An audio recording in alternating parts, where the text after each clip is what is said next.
Austria. Austria, alemanez Österreich edo Austriako Errepublika, Republiko Österreich, erdialdeko Europako estatu itsasgabea da. Iparraldean Alemania eta Txekiarekin du muga, ekialdean Eslovakia eta Hungaria, hegoaldean Eslovenia eta Italia, eta mendebaldean Suitza eta Liechtenstein. Austriako lurraldean, gehiengoan, Biherena Alpeetako ekialdeko partean dago. Beraz, Austriako erliebea nahiko menditsua da. Austrian 8 milioi pertsona bizi dira. Viena Austriako hiriburua da. Bere gaur egungo biztanleria 1.700.000 pertsonakoa da. Estiria 2 milioi pertsona Austriako hiririk populatuena da. Austrian neguak hotzak izaten dira. Gehienetan euria eta lurra egiten du. Temperatura hotzenak 2 gradutik 15 gradutara. Austriako udak motzak izaten dira. Gehienetan temperatura altuenak 20 gradutik eta 30 gradutara. Biztanleria normalean ibaien haranetan bizi da.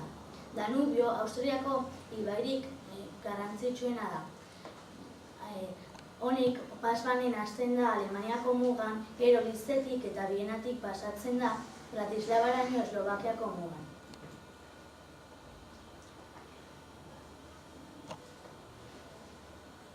Austriako pertsonaia ospetsuena Amadeus Mozart musikagile Salzburgo hirian jaio zen eta Bienan hil zen. Bienan musikaren hiriburua denez, hainbat musikagile bizi ohi dira eta bizi ohi ziren. Austriako errege familiako hainbat pertsonai garrantzitsu ere badaude. Adibidez, Maria Antonieta, Viena, 1793, Paris, 1793. Eta Sisi Emperatriz edo Bavierako Isabel, Munich, 1823, Viena, 1798. Austria austro-hungaroz hitz egiten zen, baina lehenengo mundu gerran independentzia lortu zuen eta geroztik alemana da bere hizkuntza ofiziala. Jaro, wiket ez dir, kaixo, zer modu zaude? Jete, jogi, bagi, kaixo, zer modu zaude austro-hungaroz. Austria Errepublika Federal Demokratikoa da, bere lege nagusia 1920an sortutako konstituzioa da. Nahiz eta geroago aldatu izan den, Europako herrialderik garatuenetariko eta oparonetariko bat da.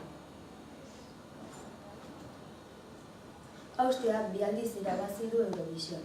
Lehenengo aldian 1976 eta azkena 2014. Conchita Wurst bere Rise Like a Phoenix abestiarekin, beraz 2015an Bienan Eurovision abesti emanaldia izango da.